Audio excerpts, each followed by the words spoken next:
I think about July 16th every day. I've thought about it every day since then. And always wondered whether I did enough, if I could have done more, if I would have acted differently, if it would have, if Petty Officer Smith would still be alive and if the Marines would still be alive. Retired Navy Commander Tim White was commanding officer at the Navy Operational Support Center the morning of July 16, 2015. A routine day until it wasn't.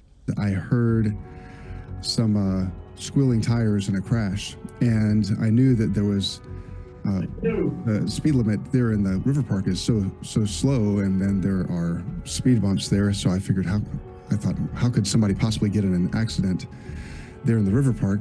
It wasn't long until Commander White realized what was unfolding. And as I walked over there, Petty Officer Smith, who is my command duty officer, he was on watch, we call it, and he said, "Sir, someone just crashed through the gate. What do we do?" As chaos erupted outside, White's instincts kicked in. Trained and aware of the potential threat, he grabbed his personal weapon, despite federal rules at the time banning firearms on the base. I could see the terrorist outside my window on the sidewalk running towards the entrance of the Reserve Center. He was carrying an assault rifle in his hand. Looked like he was also loaded with an explosive vest. So I raised my weapon and fired at him as many times as I could, as quickly as I could. The attacker started shooting. As the rounds kept shattering the glass, White said he had a decision to make. And I didn't want to make things worse. I wanted to make things better. I wanted to be part of the solution. And so I decided probably the best thing for me to do would be to get out of the building, since I could identify the threat. I could get the police responding and maybe be part of that response. White escaped through a window, met Officer Sean O'Brien at the gate, and reported what he saw. Together, they followed Chattanooga Police Department protocol by waiting for backup as gunfire continued inside. And as we waited for backup, the terrorist, we could hear him shooting inside of the building, shooting outside of the building, shooting towards us, and then re-entered the building. And then we could hear him probably exit on the back of the building and shooting towards the Marines who were running to safety and trying to shelter, and also running to the aid of children in the playground and getting them away from danger. Unbeknownst to White, the terrorist had already attacked the recruitment center on Lee Highway before driving to the Reserve Center, where 5 service members would not make it home.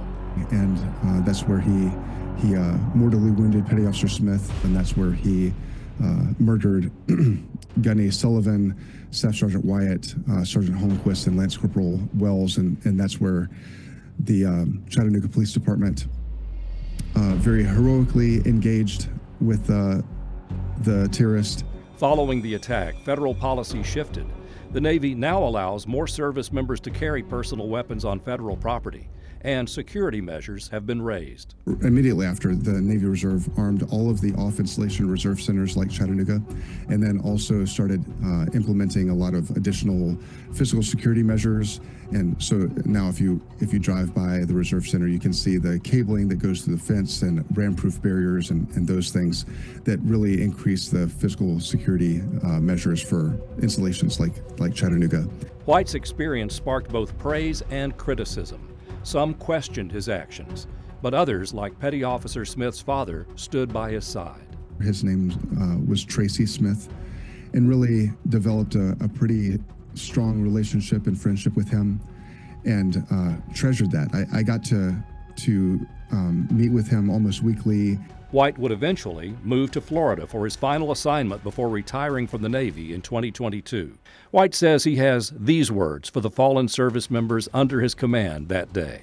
If I could say something to Petty Officer Smith, I would say that I love you, and I'm very thankful for your service to our country and for your love for your wife and your daughters, and want you to know that your